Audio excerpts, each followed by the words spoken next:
اگر آپ کی جگہ پر میری 100 مائیں بھی ہوتی اور ایک ایک کر کے ساری دنیا سے رخصت ہو جاتی، میں تب بھی یہ منظر برداشت کر لیتا، لیکن حضور کے دین سے کبھی بھی بے وفائی نہ کرتا۔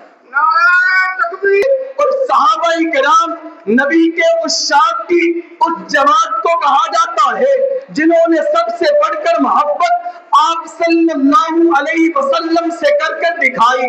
آپ صلی اللہ علیہ وسلم کے صحابی ہیں جن کو دنیا آج سعد بن ابی وقاص کے نام سے جانتی ہے۔ اپنی والدہ کے بڑے ہی فرما بردار تھے، اپنی والدہ کے بڑے ہی لاڈلے بیٹے تھے، اپنی والدہ کے بڑے ہی خدمت گزار بیٹے تھے۔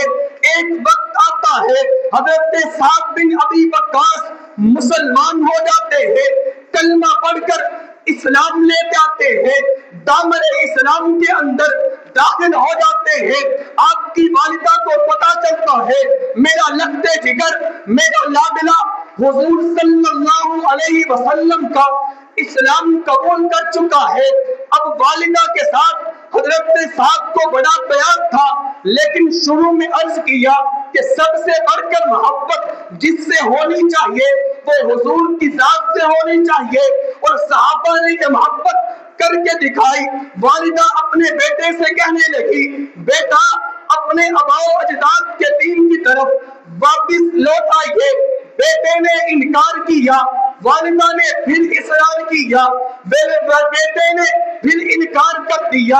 والدہ نے کہا اگر تم میری بات کو نہیں مانتا، نہ کھاؤں گی نہ پیوں گی، نہ اسی طرح دنیا سے رخصت ہو جاؤں گی، تجھے اپنی ماں کا قاتل بنا کر چھوڑوں گی، تو اپنی والدہ کا قاتل بنا کر چھوڑوں گی، دنیا تجھے تانے دیا کرے گی، دنیا تجھے ملامت کیا کرے گی۔ حضرت سعد بن ابی وقاص جب کھانے کا وقت ہوتا اپنی والدہ کے پاس جاتے اور جبرن ان کو کھانا کھلانے کی کوشش کرتے، والدہ یہی کہہ دیتی کہ بیٹا اپنے آباء و اجداد کے دین کی طرف واپس لوٹا، محمد کا دین چھوڑ دے۔ حضرت سعد بن ابی وقاص کہتے ہیں والدہ حضور کی محبت کو اب سینے میں سجا لیا ہے، میں یہ آپ کا مطالبہ پورا نہیں کر سکتا۔ ان کی والدہ کہنے لگی اگر آپ میری بات کو نہیں مانتے، نہ کچھ کھاؤں گی نہ کچھ پیوں گی، میں بالکل اسی طرح رہوں گی اور اسی طرح دنیا سے رخصت ہو جاؤں گی،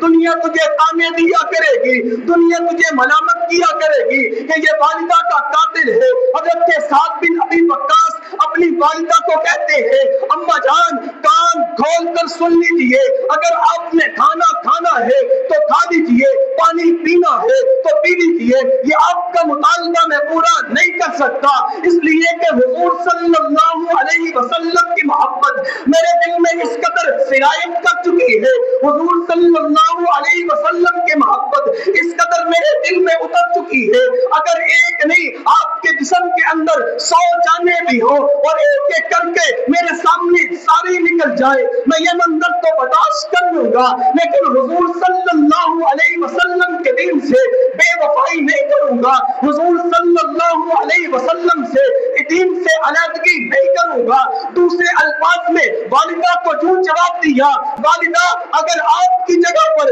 میری 100 مائیں بھی ہوتی اور ایک ایک کر کے ساری دنیا سے رخصت ہو جاتی، میں تب بھی یہ منظر برداشت کر لیتا، لیکن حضور کے دین سے کبھی بھی بے وفائی نہ کرتا۔ نعرہ تکبیر، نعرہ تکبیر، شان